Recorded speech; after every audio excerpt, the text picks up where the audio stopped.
Olá, queridos alunos, eu sou o professor Paulo Lemos e pertenço ao Sistema Farias Brito de Ensino, que está com essa grande parceria, Farias Brito e Editora Moderna, levando videoaulas completas, perfeitas, com animações, com dicas fundamentais para o seu enriquecimento. Na aula de hoje, vamos falar sobre força centrípeta, a dinâmica do movimento circular.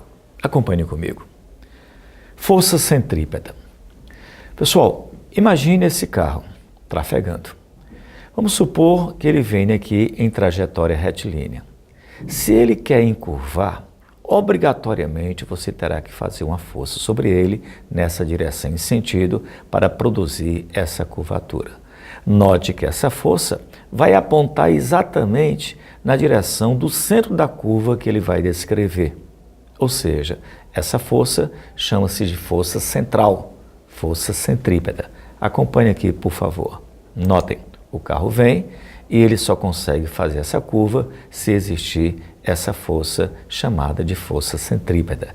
Pessoal, muito cuidado. Força centrípeta não é simplesmente uma força, é a resultante das forças que aponta para o centro da curva, sendo responsável por tal curva. Então, pessoal, não esqueçam, sempre que um objeto, sempre que um carro descrever uma curva, tem que existir uma resultante das forças que seja responsável por essa curva. Então a dica, apareceu curva, você vai resolver a situação aplicando o conhecimento sobre força centrípeta. Vamos continuar aqui, por favor. Pessoal, a força centrípeta, por ser resultante, é a massa vezes a aceleração. Se é força centrípeta, é a aceleração centrípeta. E você sabe que a aceleração centrípeta é V2 sobre R.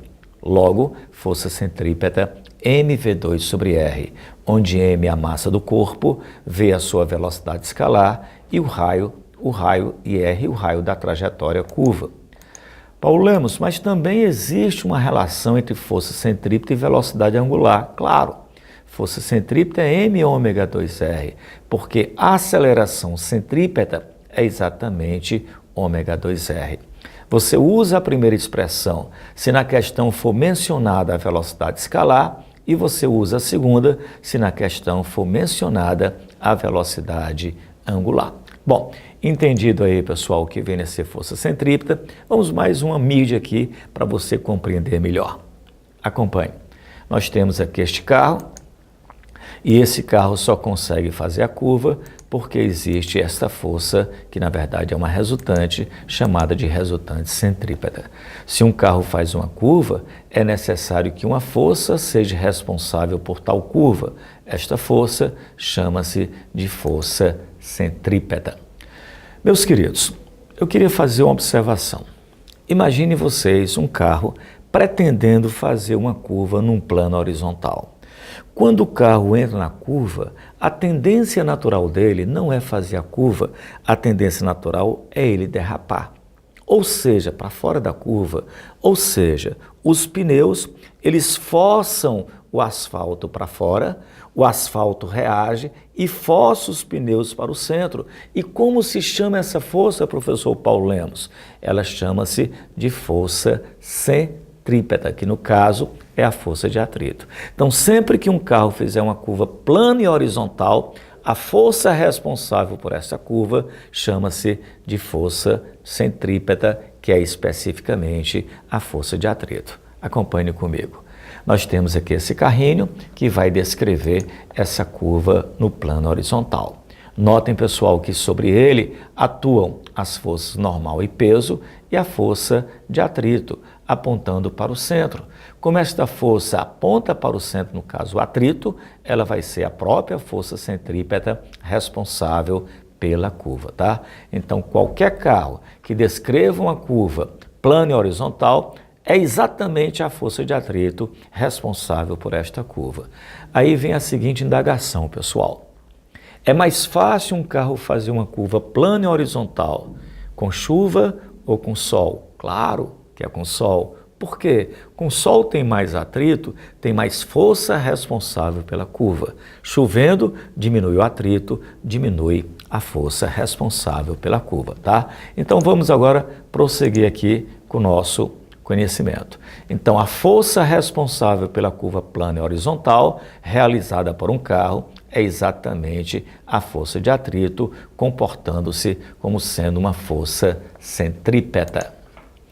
Meus queridos, nós temos aqui um carro que vai passar nesta ponte. Quando ele está no plano, as duas forças que atuam sobre ele são elas, o peso e a normal, que se anulam, já que não há movimento na vertical.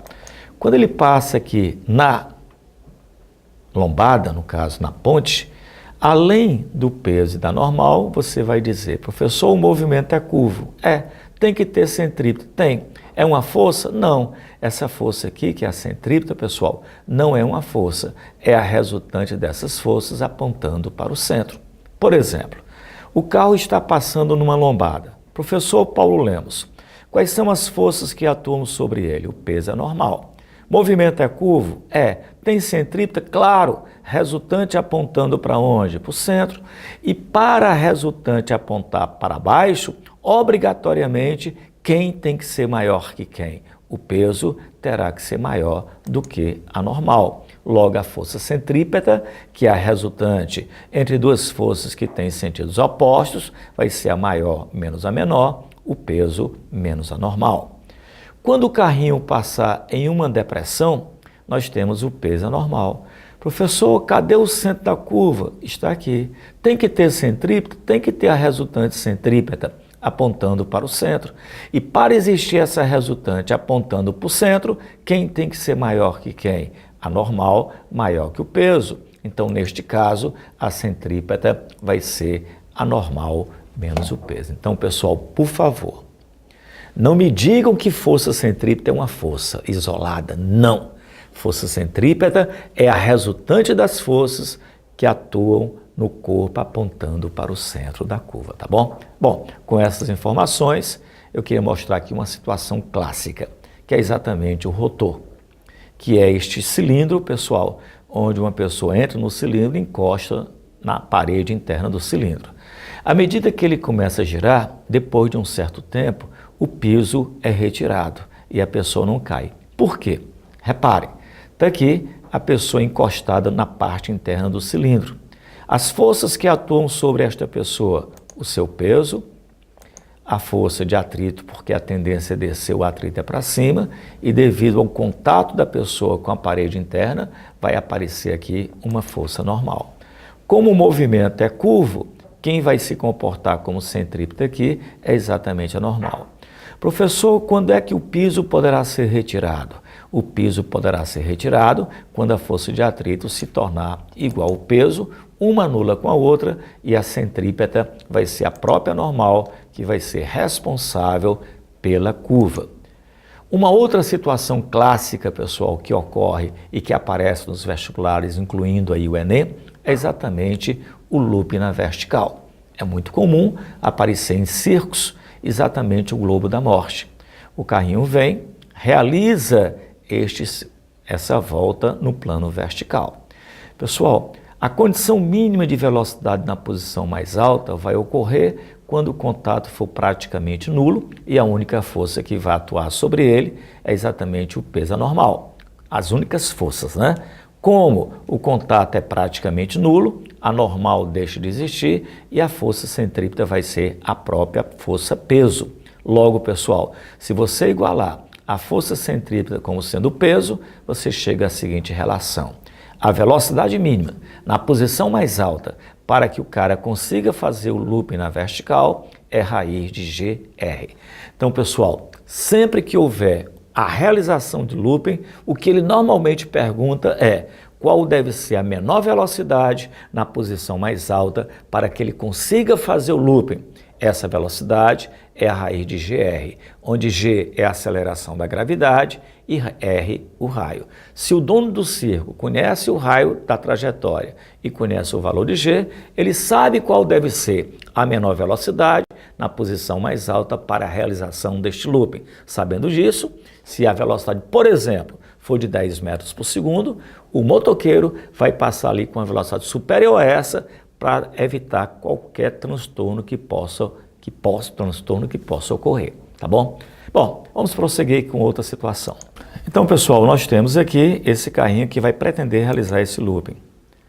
Notem que, como ele não consegue atingir a velocidade mínima na posição mais alta, o looping não é feito. No entanto, se ele fizer este looping de tal forma que ele consiga atingir na posição mais alta a velocidade mínima, ele realiza o looping. Pessoal, uma outra situação clássica que ocorre é exatamente você pegar um balde contendo areia e água e girando no plano vertical. Se você gira esse balde contendo água e areia com certas velocidades, a massa de água com areia não cai. Por quê? Porque ela tem uma velocidade mínima e essa força-peso, exatamente somada com a normal, que é a força de contato, comporta-se como centrípeta, responsável pela curva e não para acelerar essa massa para o seu centro. Consequentemente, a massa de água e areia não cai. Observem aqui, por favor, nós temos uma animação que mostra aqui um robô praticando exatamente essa situação. Vejam, ele está girando aqui e dentro desse balde contém areia e água e ela não cai. Se a gente começar a reduzir a velocidade, pessoal, começa a reduzir, vai chegar um ponto, né, que a velocidade vai ser menor do que a mínima necessária e, consequentemente, a areia vai cair, tá bom? E para a gente fechar aqui a nossa aula, vamos falar sobre curva sobrelevada. Pessoal, nós temos esse carrinho realizando essa curva sobrelevada. E o que vem a ser uma curva sobrelevada? É uma curva onde o lado externo da pista é mais alto que o lado interno, tá? E o carro fica inclinado. Notem que a força normal fica inclinada. Professor, como esta força normal fica inclinada em relação ao plano cartesiano x, y, ela pode ser decomposta em duas componentes, uma na direção x e outra na direção y. A componente na direção y anula o peso e a componente na direção x apontando para o centro comporta-se como centrípeta. Então, pessoal, não esqueçam, quando um carro faz uma curva no plano horizontal, somente o atrito vai ser responsável pela curva. Mas se ele faz uma curva sobrelevada, onde o lado externo da pista é mais alto que o lado interno, a força normal que está inclinada, parte dessa normal vai ajudar no feitio da curva. Então é muito mais fácil fazer uma curva sobrelevada do que uma curva plana e por essa razão as BRs do Brasil, por lei, não permitem mais que as curvas sejam planas. Elas necessitam ser sobrelevadas para facilitar o feitio da curva, tá bom? Então tá aí, pessoal. A aula de hoje falamos sobre força centrípeta, assunto de real importância para qualquer vestibular, para qualquer exame, incluindo aí o Exame Nacional do Ensino Médio, o Enem. Até o nosso próximo encontro.